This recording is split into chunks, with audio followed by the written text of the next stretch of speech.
recognize the honorable member from Kayo South.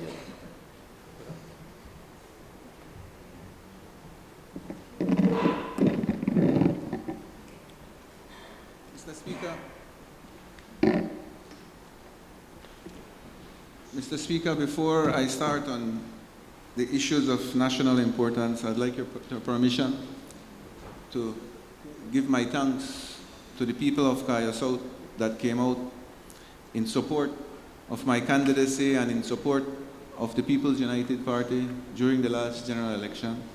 It was a hard-fought battle, but it was also an emotional one for us in Kayo South. We found out, and this is just my second time winning, and I was talking to the Honorable Finnegan, the member from Mesop, a couple minutes ago, that the secret of politics is not necessarily about money, and it's not necessarily about bragging, and it's not necessarily about being on the center stage and all of these things. The secret of politics, Mr. Speaker, is about hard work. It is about believing in the people that you represent. It is about falling in love with them and trying to find a way to help them as best as you can. Mr. Speaker, we have done our best in Kayo South, even though we are in opposition, but we have seen the results, and the numbers show it. And I would like to say thank you to the people of Kayo South. Thank you to our party leader for giving me this opportunity to once again be a candidate and now once again being an area rep. Thank you, sir.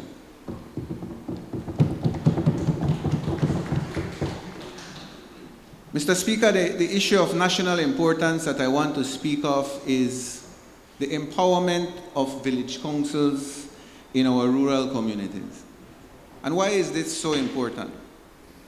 We have been hearing back and forth that I spend this money positively and you not spend the money positively, and the money was spent not legally, and we criticize each other, Mr. Speaker, but in reality, the real issue is how can we empower the people that need the most help?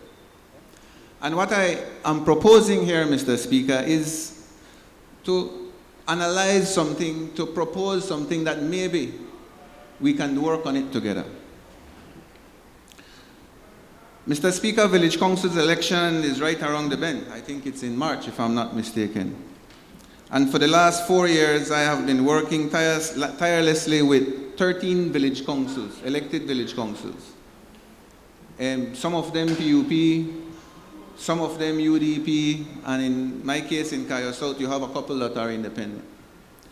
And Mr. Speaker, these courageous gentlemen and women that run in village councils have a hard job to do, and I'll explain why. Let's put the village of Cotton Tree as an example. It has a population of about 2,000 residents. The chairman, who is a duly elected chairman, gets a stipend of $50 a month. He gets approximately $3,000 as revenue based on liquor license to serve 2,000 people, and the minister from Pickstock is saying that the needy people of Belize City get, what, $65 a day, if you calculate it the way he did?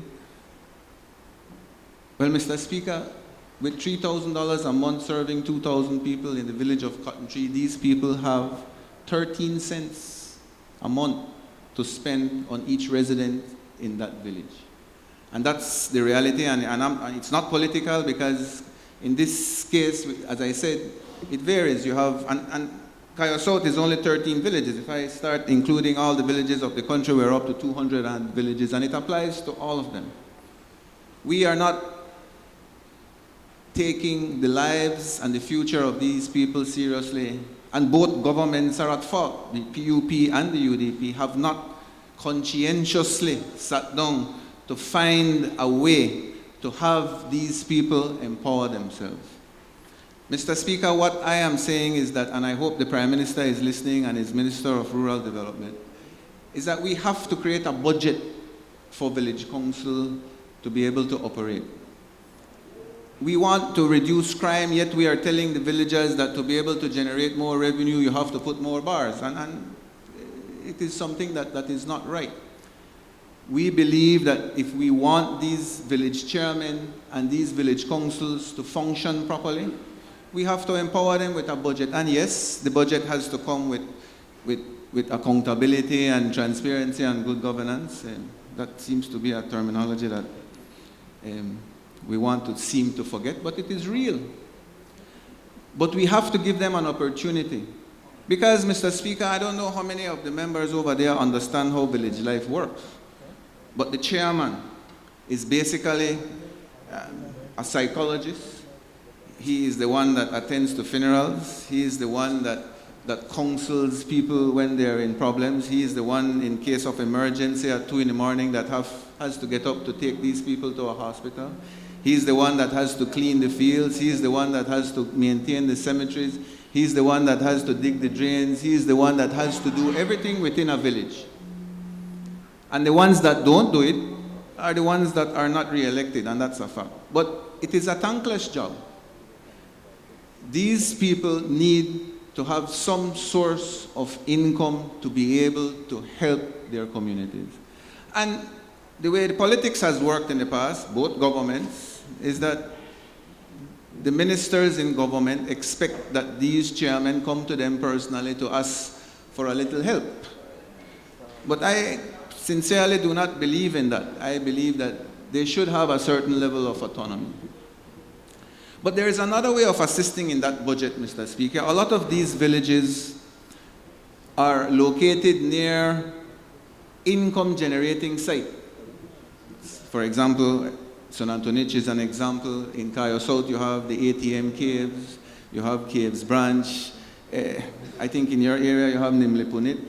In the Orange Walk district, you have the Maya sites, you have cave sites, you have cultural sites, if you would like to call it. These sites generate income. And a way of assisting with that budget would be for a portion of that income. And I don't know what that percentage is. The experts would have to sit down and analyze it.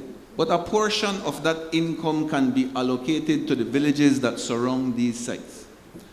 And apart from maintaining of a village, this income would help the villagers to be able to do skills training, to be able to assist them with small entrepreneurial ventures, would be able to enhance their everyday existence.